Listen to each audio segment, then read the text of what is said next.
So, ayan guys. So, for today's video ay magluluto tayo ng minatamis na saging. So, balatan muna natin yung saging guys para mamaya ating lulutuin. So, ayan guys. Hindi natin siya uubusin. 5 lang yung babalatan ko kasi napakarami. Di ko yan maubos. So, kaya 5 lang muna yung lulutuin ko sa ngayon. Kasi ako lang yung kakain. Di ko yung maubos lahat. So, ayan guys. So, balatan muna natin siya. Tapos, mamaya ihiwain natin.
So, ayan guys, ganito lang kalaki yung hiwa ko sa kanya. Bite size lang siya. Kasi pag nilakihan mo, mas matagal siyang maluto. Kaya ganito lang yung hiwa ko sa kanya. Pero depende na yun sa inyo kung anong hiwa yung gusto nyo.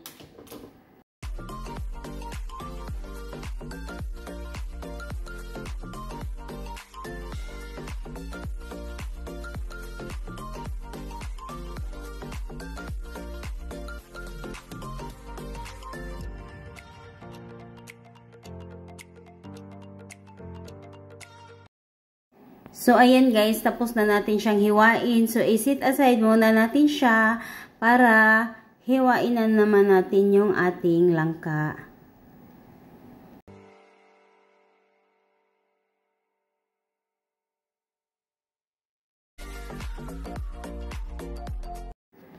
Ito yung langka natin guys. So, hiwain muna natin siya ng pahaba. Ayan.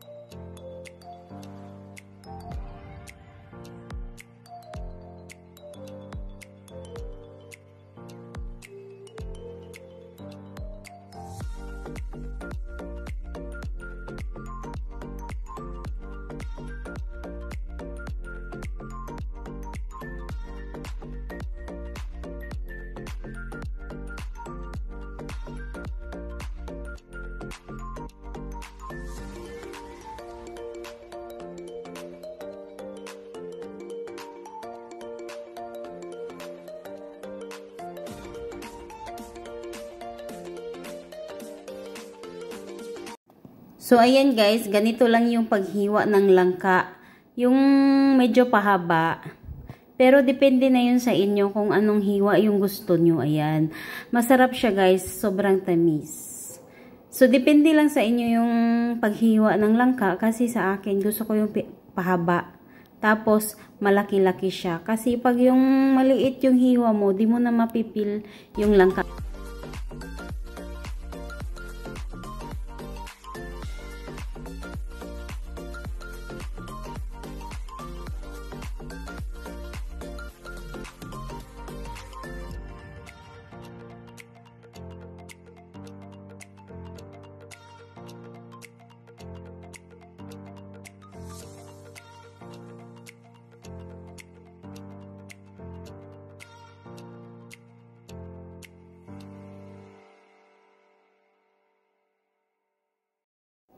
So, ayan guys, ito lang yung mga kailangan natin sa pagluluto ng minatamis na saging. Meron tayo dito langka, saging, tapioca pearl, at yung ating gata. Tapos, may sugar din ako dito. So, ayan guys, magpakulo lang tayo ng 1 tasang tubig. Tapos, i-dissolve natin dito yung white sugar. Minix ko na lang siya kasi konti lang yung aking sugar. Minix ko yung white tsaka brown kasi ayoko yung medyo dark.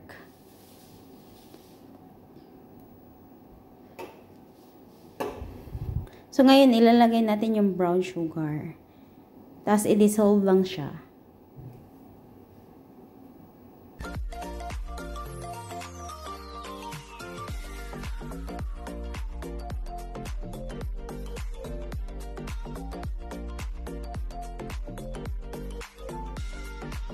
So, ayan guys, ilalagay na natin yung ating saging. Hintayin lang natin siyang maluto. Yung medyo soft siya.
So, ayan guys, super kulo na siya. So, ngayon, ilagay na natin yung ating langka.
Ngayon is ilalagay na natin yung ating bilo-bilo o tapioca pearl.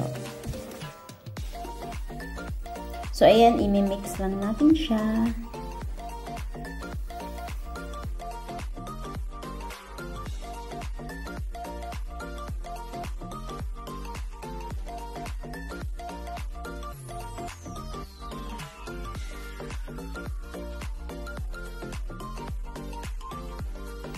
So, ngayon, i-add na natin yung ating 1 cup na gata o coconut milk.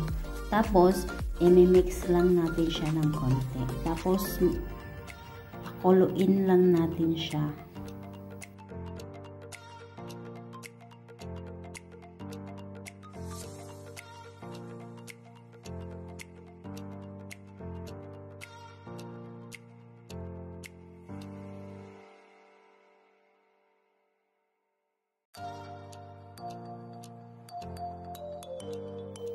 Ayan, so luto na siya guys. Yummy, yummy. So, ihanda na yung inyong mga plato para kumain na tayo.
So, ayan guys, that's it for today's video.